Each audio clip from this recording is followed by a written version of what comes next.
The new STEM building will be a 6-story building that will have space for classes in the natural sciences and in math. There will be beautiful new lab facilities for students and interactive classrooms, and there will be study spaces. And I can't wait to see how it all feels when we have all of these different disciplines coming together into this same space. The current facilities, it's a mixture of facilities. Some were designed for holding labs, but some were not. They're retrofitted into the buildings. For many years, we kind of made do in various classrooms around campus. We made do here in my office. There was another office that we kind of turned into a little mini lab.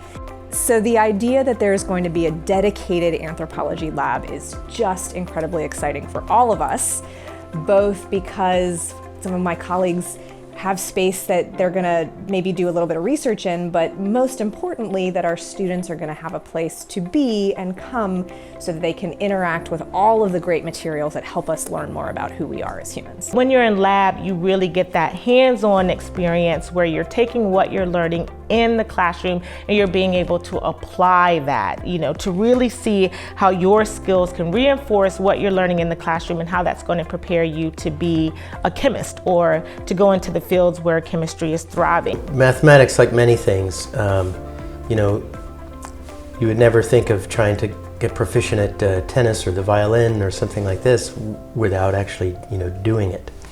So it needs to be a very doing-oriented space. The more senses you use, not just reading and writing, but speaking and hearing and interacting, the more your body and your brain integrates it into a whole. I remember the first time that I got to be a part of an experiment. I was like, whoa, you can see yourself. It's one thing, right, to see yourself or not see yourself in your textbook. It's another thing to say, whoa, I contributed to this science. And so for me, having research spaces, having dedicated lab spaces is really the key for that transformational experience from students going from being just consumers to being producers. The STEM building is going to cater to all of the other students, the undergraduate and even graduate students who need broad-based, hands-on laboratory exercises. And for me, that's what, higher education is all about, is getting to a larger number of students and gearing it towards them. So it's student-oriented.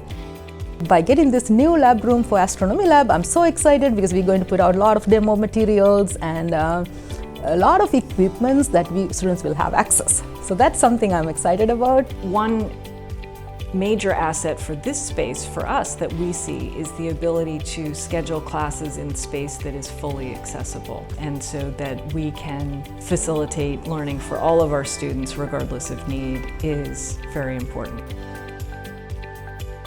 Lots of folks have done renovations, but this one I think is unique in the breadth of disciplines that are represented in the space, from psychology to kinesiology, to chemistry, to math, to biology, to forensic science, anthropology. That opportunity for cross-fertilization and interdisciplinary learning and teaching is really amazing. To me, science is not just forensic science. It's the chemistry, the biology, and the physics, and the molecular biology, and all of the other sciences that are going to be all there in a wonderful building that's going to have all this great lab space for us. This is a space where the ideas and innovation is going to be limitless. You're not in these different silos now in just a chemistry hall or engineering building. We have this STEM building that signifies the diversity of what the workforce looks like, but that's also giving students that opportunity to be in that space every single day to see, they're having this now image, like this is STEM.